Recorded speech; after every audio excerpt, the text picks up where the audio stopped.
Welcome to our Flutter tutorial.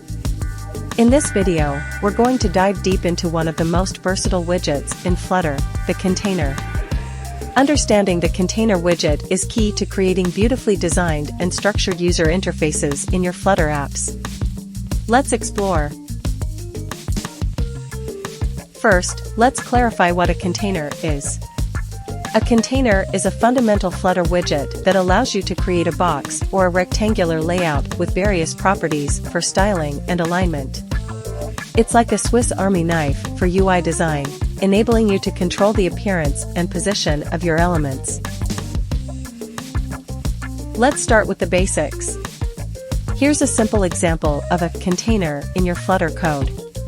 You can set properties like color, width, height, margin, padding, and more to customize the box.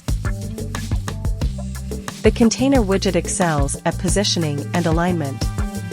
You can align the contents within the container using the alignment property. This makes it easy to control how your content is placed within the box. Containers are excellent for styling and decoration.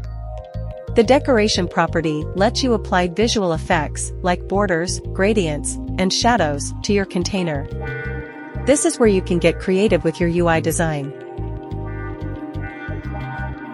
Containers can impose constraints. You can use constraints to control the maximum and minimum size of your container. This is useful when you want to limit the dimensions of your UI element.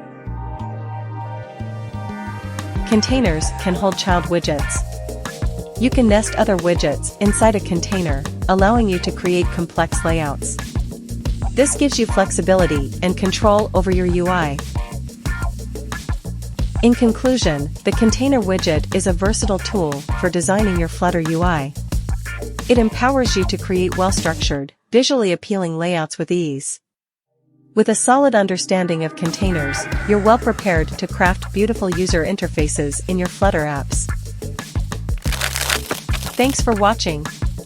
Don't forget to like, comment, and subscribe. Happy coding!